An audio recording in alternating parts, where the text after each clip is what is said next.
Bonjour tout le monde. Alors aujourd'hui je vais vous parler de Poison de Sarah Pinsborough. J'ai énormément de choses à dire sur ce livre. Bon, déjà la couverture, oui, elle est magnifique, il est en hardback. Les illustrations sont juste sublimes. Il faut bien sûr, je vais pas tomber dessus, hein, il faut pas rêver. Ah, voilà. Ouais, moi tout le long ça me faisait penser, j'avais l'impression d'avoir en main un petit grimoire, comme ça en plus on sait bien le poser, c'est vraiment chouette.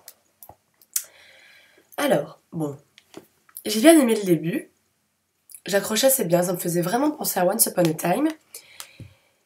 Et puis la fin est juste catastrophique. Euh, en gros, si vous êtes comme moi, que vous aimez bien les Walt Disney, que les histoires qui finissent bien, c'est votre truc, il ne faut pas lire ce truc-là. Ça vous gâche... Mais pourquoi? Je sais pas, dans tous les livres, dans tous les films, c'est le grand amour qui survit à tout, et là... Enfin, je vous raconte pas, mais... On se dit, mais non, c'est pas possible, quoi. Alors bon, après, paraît que si on lit les deux autres tomes, on comprend. J'espère que je comprendrai parce que vraiment...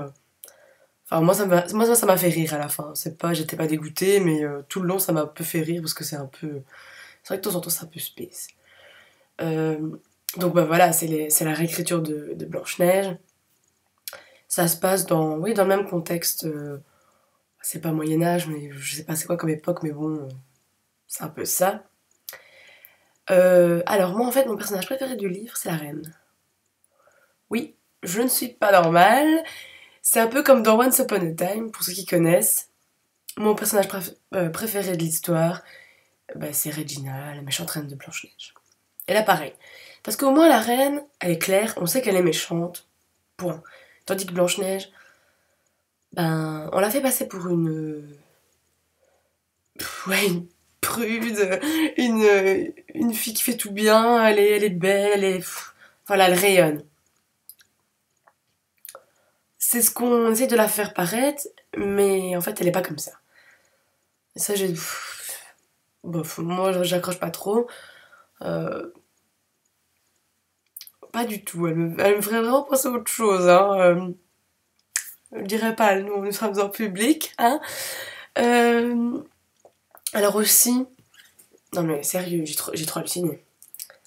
Attendez, faut que je retrouve la page. Alors voilà, la pastète. Alors, ça vous fait penser à quoi? La lampe. Bah moi directement, oui, j'ai pensé à Aladdin. Oui, on parle d'Aladin dans le bouquin.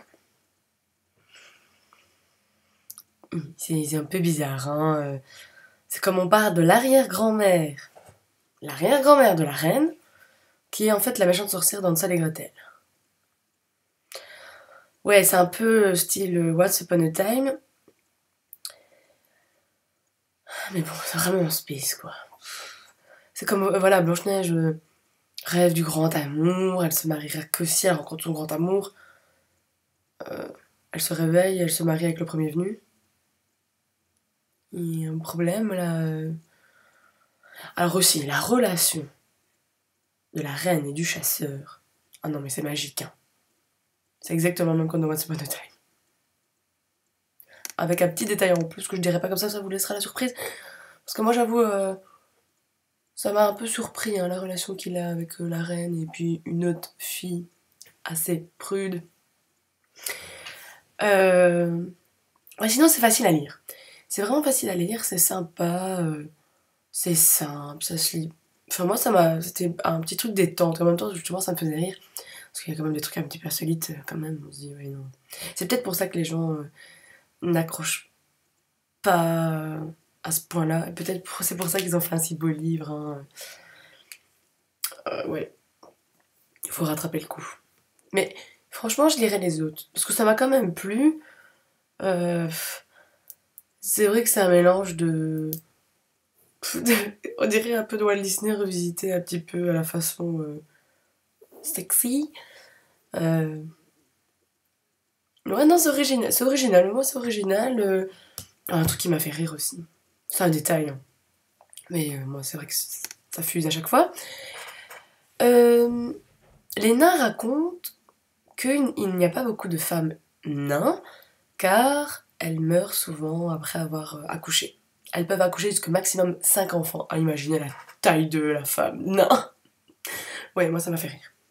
C'est un détail, hein. Euh, Qu'est-ce que j'avais à raconter d'autre? Non. Ouais, j'ai envie de savoir la suite pour me rassurer sur la fin. Parce qu'en fait, il y a même un épilogue pour savoir la fin, mais j'avoue qu'on sait même pas ce qu'il y a certains personnages qui deviennent. Bon, surtout quand c'est les personnages principaux, ben. Enfin, en général, ça me dérange pas de ne pas savoir la fin d'une histoire. Euh, mais là, il faut, parce que sinon, on pourrait inventer n'importe quoi. Et pas trop l'intérêt, quoi. Si c'est une réécriture de conte, on veut savoir ce qui a changé, et pas, à la limite, se baser sur le conte. Logique. Donc voilà. Bah dites-moi si vous l'avez lu, parce que bon, je sais que tout le monde l'a acheté en ce moment. Hein, c'est le gros buzz, hein. Voilà, si vous avez envie de le lire, qu'est-ce que vous en avez pensé de ma critique, hein, parce qu'à chaque fois c'est à l'ouest. Donc voilà. Alors, passez de bonnes vacances, j'allais dire, oui, moi je suis en vacances. Passez de bonnes lectures et à très bientôt. Bye bye. Non, je vais pas vous montrer, je vais vous parler. Détracteur. Non.